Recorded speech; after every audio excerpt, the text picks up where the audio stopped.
ട്രെൻഡില്ല, കഷ്ടിച്ചു ഭരണം നിലനിർത്തും. പാർട്ടി കോട്ടകളിലും ഭൂരിപക്ഷം കുറയും. 25 സിറ്റിംഗ് സീറ്റുകൾ നഷ്ടപ്പെടും.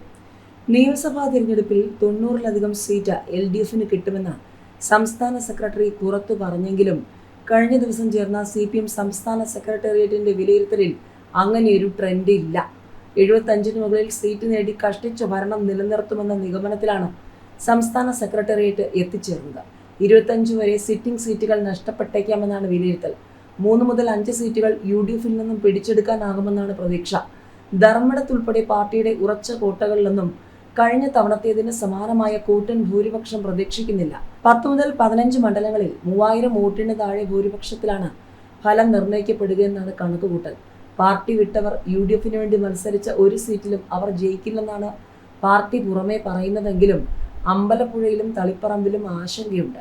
തളിപ്പറമ്പിൽ മുസ്ലിം ലീഗിന് സ്വാധീനമുള്ള നഗരസഭാ പരിധിയിൽ അവർ അധികം വോട്ട് ചേർത്തതും ലീഗിന്റെ സ്വാധീന മേഖലയിലെ പല ബൂത്തുകളിലും 90% മുകളിൽ പോളിംഗ് നടന്നതും CPM ഗൗരവത്തിൽ കാണുന്നുണ്ട്. അമ്പലപ്പുഴയിൽ ഇടതനുകൂല വോട്ടുകൾ എത്രത്തോളം G സുധാകരന് ലഭിക്കുമെന്ന് കൃത്യമായി കണക്കാക്കാനാകുന്നില്ല.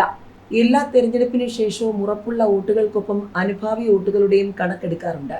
ഇത്തവണ ഉറപ്പുള്ള വോട്ടുകളുടെ കണക്ക് മാത്രമാണ് ശേഖരിച്ചത്. യാഥാർത്ഥ്യബോധമുള്ള കണക്കെടുപ്പിന് വേണ്ടിയായിരുന്നു ഈ രീതി. അനുഭാവി വോട്ടുകൾ കൂടി ചേരുമ്പോൾ നിസ്സാര സീറ്റുകളുടെ വ്യത്യാസത്തിൽ ഭരണത്തിലേക്ക് എത്തുമെന്നാണ് കണക്കുകൂട്ടൽ. മധ്യ കേരളത്തിൽ എറണാകുളത്തും തൃശ്ശൂരിലും കോട്ടയത്തും ഇടുക്കിയിലും തിരിച്ചടികളുണ്ടാകും. എന്നാൽ പത്തനംതിട്ട ജില്ല പൂർണ്ണമായും ഒപ്പം നിൽക്കും. ആദ്യഘട്ടത്തിൽ ആശങ്കയുണ്ടായിരുന്നെങ്കിലും ആറന്മുളയിൽ മന്ത്രി വീണ ജോർജ് 8000-ന് മുകളിൽ വോട്ടിന് ജയിക്കും. മലപ്പുറത്ത് പ്രതീക്ഷ വെച്ച 3 സീറ്റുകളിൽ പൊന്നാനിയിലും തിരൂരിലും കടുത്ത മത്സരം നേരിട്ടുമെന്നും സെക്രട്ടേറിയറ്റ് വിലയിരുത്തി. മുഖ്യമന്ത്രി പിണറായി വിജയൻ കണ്ണൂരിലായിരുന്നതിനാൽ യോഗത്തിൽ പങ്കെടുത്തില്ല.